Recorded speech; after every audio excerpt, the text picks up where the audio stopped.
اعوذ باللہ من الشیطان الرجیم بسم اللہ الرحمن الرحیم السلام علیکم ورحمۃ اللہ وبرکاتہ۔ محترم بزرگوں اور دوستوں، اسلامی رشتے سے لگنے والی میری ماں اور بہنوں، السلام علیکم ورحمۃ اللہ وبرکاتہ۔ اللہ تبارک و تعالیٰ قرآن کریم میں ایک سورہ ایسا نازل کی ہے جسے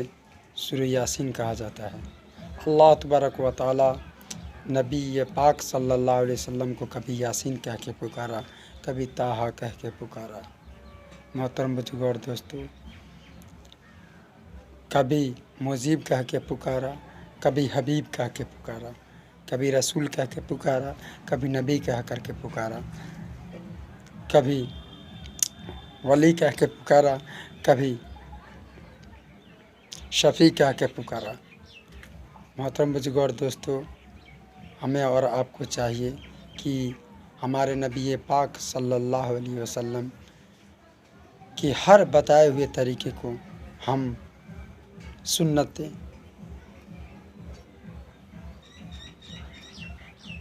کا طریقہ سمجھ کر کے ہم اس کو اپنائیں۔ جس نے نبی سے محبت کی تو اس نے اللہ سے محبت کی، اگر جس نے اللہ سے محبت نہیں کی تو اس نے نبی سے محبت نہیں کی۔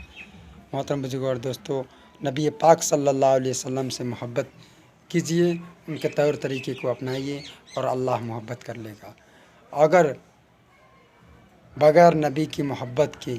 کوئی اگر اللہ تک پہنچنا چاہے نہیں پہنچ سکتا ہے، کیونکہ کلمہ طیب لا الہ الا اللہ محمد رسول اللہ صلی اللہ علیہ وسلم، جس نے کلمہ سچے دل سے اقرار نہیں کیا، نبی کو محمد رسول اللہ اللہ کا رسول نہیں مانا، اللہ کا پیغمبر نہیں مانا، تو سمجھ لیجئے کہ اس نے اللہ تبارک و تعالیٰ سے محبت نہیں کی۔ اس لیے ہر چیز کا دل بنایا ہے اللہ نے، تو قرآن کریم میں بھی ایک دل بنایا ہے جس کا دل سورہ یاسین ہے۔ جس انسان کو اگر جانکنی کا عالم ہو، اگر وہاں پہ سورہ یاسین پڑھا جاتا ہے تو اس کی موت آسانی سے ہو جاتی ہے، اس کی روح آسانی سے پرواز کر جاتی ہے۔ اور جس گھر کے آنگن میں اگر روزی روٹی نہیں ہو، اگر اس گھر میں پریشانی ہو، اگر اس گھر میں تباہ ہو، تو سورہ یاسین پڑھنے سے اس گھر کی رحمت اور برکت اللہ تبارک تعالیٰ نازل فرما دیتا ہے۔ اور جس گھر میں شیطانی حرکت ہو، اس گھر میں سورہ یاسین پڑھنے سے اللہ تبارک تعالیٰ وہاں پہ فرشتوں کو نازل فرماتا ہے اور شیطانی حرکت کو دور فرما دیتا ہے۔ محترم بزرگوں اور دوستوں، اللہ تبارک و تعالیٰ نے قرآن کریم میں ایسے سورہ نازل کیے جس کو ہم پڑھتے نہیں ہیں اور سمجھتے نہیں ہیں اور اس پر عمل کرتے نہیں ہیں۔ اگر ہم اس پر چلنے لگے اور اس کو پڑھنے لگے اور اس کو سمجھ کر کے اس کو چلنے لگے تو سمجھ لیجیے کہ اللہ رب العزت ہماری مغفرت فرما دے گا۔ محترم بزرگوں اور دوستوں، ہماری یہ اعمال جو ہے اللہ رب العزت کو قبول ہے۔ آپ جس طرح کیجئے اللہ کو قبول ہے، کیونکہ اللہ رب العزت ہر بندے سے اس کے سہ رگ سے قریب ہے۔ آپ جب پکاریں اللہ سنتا ہے، آپ جب اٹھیں اللہ جانتا ہے، آپ جو بھی بولتے ہیں اللہ جانتا ہے، آپ جو بھی ارادہ کرتے ہیں اللہ جانتا ہے۔ محترم بزرگوں اور دوستوں، اللہ رب العزت کو اپنا قریب اور اپنا دوست اور اللہ رب العزت کو سب سے بڑھ کر، سب سے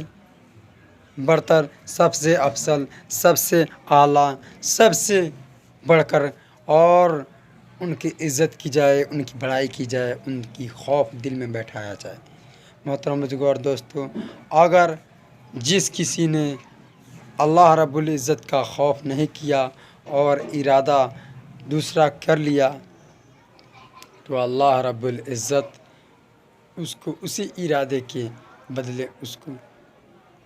جنت الفردوس میں اللہ سے اعلیٰ مقام عطا فرمائے گا۔ اگر غلط ارادہ کیا تو اس ارادے کے بدلے اس کو مقام عطا فرمائے گا۔ محترم بزرگوں اور دوستوں، اللہ رب العزت بہت غفور رحیم ہے۔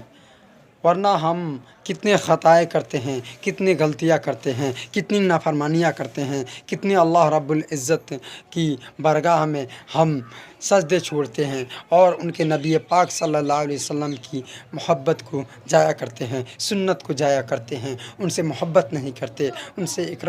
سے دل و جان سے محبت نہیں کرتے، ان کو دل و جان سے اقرار نہیں کرتے۔ محترم بزرگوں اور دوستوں، یہی حال ہے، یہی وجہ ہے کہ اللہ رب العزت کا ہم پر قہر ٹوٹ پڑا ہے اور عذاب آیا ہے۔ محترم بزرگوں اور دوستوں، ہم سبھی مسلمانوں کو چاہیے کہ پنجگانہ نماز بجماعت تکبیر اولیٰ کے ساتھ پڑھیں، یا آپ جہاں کہیں بھی ہوں، یہ نہیں کہ جماعت ہی سے پڑھیں، آپ جہاں کہیں بھی ہوں نماز پڑھیں،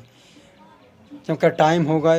گیا آپ وہاں پر پڑھ لیں، کیونکہ ظہر کی ٹائم عصر تک ہے، عصر سے پہلے آپ نے نماز پڑھ لی، آپ کی نماز قبول کی جائے گی۔ محترم بزرگوں اور دوستو، آپ محنت کرتے ہیں، مزدوری کرتے ہیں، آپ کی عبادت اللہ کو پسند ہے۔ جو بھی محنت مزدوری کرتا ہے، جو بھی اللہ سے محبت کرتا ہے، اللہ اس کو محبت کو ضائع نہیں کرتے، اس کو دنیا میں بھی اس کی عزت اور رتبہ اور مرتبہ بلند کرتے ہیں، اور آخرت میں بھی جس نے اللہ اور نبی سے محبت کی اس کی دنیا بھی اللہ نے سنواری ہے اور آخرت بھی سنواری ہے۔ آپ نظریں اٹھا کر کے دیکھ لیجئے، خواجہ غریب نواز کی دیکھ لیجئے، کتنی شہرت اور کتنی شان اور کتنی عزت اللہ نے بخشی ہے۔ پھر آپ قطب الدین بختیاری رحمۃ اللہ علیہ کی آپ نظریں اٹھا کر کے دیکھ لیجئے، خواجہ غریب نواز کو دیکھ لیجئے، معین الدین چشتی رحمۃ اللہ علیہ کو دیکھ لیجئے، پھر حاجی علی درگاہ کو دیکھ لیجئے۔ یہ جتنے بھی اولیاء کرام اس دنیا سے پرواز کر گئے ہیں، اللہ رب العزت نے ان کو دنیا میں بھی عزت بخشا اور آخرت میں بھی ان کو عزت بخشا۔ اور فیض بابا کو دیکھ لیجئے، اور یہ جتنے بھی اولیاء کرام اللہ کے دوست بزرگان دین گزرے ہیں، اللہ نے دنیا میں بھی عزت بخشی اور آخرت میں بھی عزت بخشی ہے۔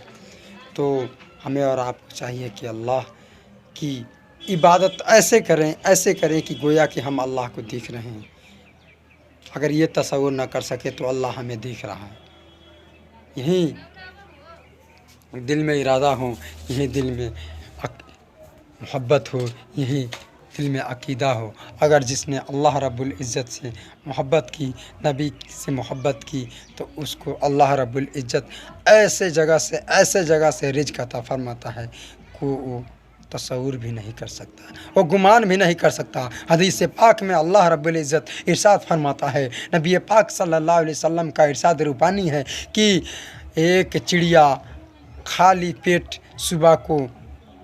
گھونسلے سے نکلتی ہے اور شام کو پیٹ بھر کر کے آتی ہے، اسی طرح ایک مومن، ایک ایمان والا، ایک اللہ پر بھروسہ کرنے والا، ایک نبی سے محبت کرنے والا، اگر وہ انسان اللہ کی محبت کو اگر اقرار کرتا ہے، اللہ کی ساری چیزوں کو اقرار کرتا ہے، یعنی باطن کو بھی ظاہر کو بھی اقرار کرتا ہے، اور اللہ کو اپنے دل میں بساتا ہے، اللہ کی وحدانیت کو اپنے دل میں بساتا ہے، اللہ کا خوف دل میں رکھتا ہے، یہ جتنی بھی چیزیں اللہ نے پیدا کی ہے اس کو مانتا ہے، اور فرشتوں پر ایمان رکھتا ہے، کتابوں پر ایمان رکھتا ہے، رسولوں پر ایمان رکھتا ہے، اللہ رب العزت پر ایمان رکھتا ہے، اور اللہ رب العزت ہی کی وجہ سے جو کچھ ہوتا ہے، بنتا ہے، بگڑتا ہے، توکل کرتا ہے، تو اللہ رب العزت اس کو ایسے جگہ سے رزق عطا فرماتا ہے کہ اس کو گمان بھی نہیں ہو سکتا ہے۔ محترم بزرگوں اور دوستوں، نظریں اٹھا کر کے دیکھ لیجئے، حضرت علی رضی اللہ تعالیٰ عنہ کا واقعہ ہے کہ حضرت علی رضی اللہ تعالیٰ عنہ کے گھر میں کچھ کھانے کو نہیں تھا، پھاکا کسی چل رہی تھی، مگر ایک دن ایسا ہوا حضرت علی رضی اللہ تعالیٰ عنہ کے گھر میں کچھ نہیں تھا۔ حضرت علی رضی اللہ تعالیٰ عنہ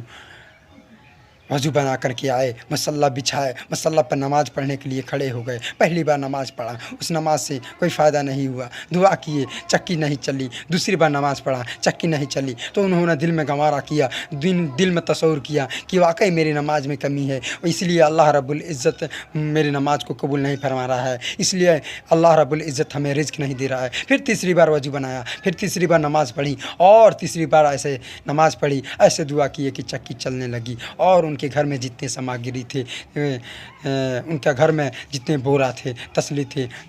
ڈھکن تھے، اس میں سب میں انہوں نے آٹا بھر لیا، اور وہ آٹا نکلتا رہا، اور وہ چکی نہیں اٹھا کر کے دیکھتی تو قیامت تک اس میں سے آٹا آتا رہتا۔ محترم بزرگوں اور دوستوں، یہ ہے نماز کی محبت۔ تو نماز کو ہم اپنے دل سے خشوع اور خضوع کے ساتھ ادا کریں، تب جا کر کے ہم کامیاب ہوں گے، ورنہ ہم آخرت میں بھی ناکام اور دنیا میں بھی ناکام۔ اتنی باتوں کو میں اپنی باتوں کو ختم کرتا ہوں۔ وآخر دعوانا ان الحمد رب العالمین۔ السلام علیکم ورحمۃ اللہ وبرکاتہ۔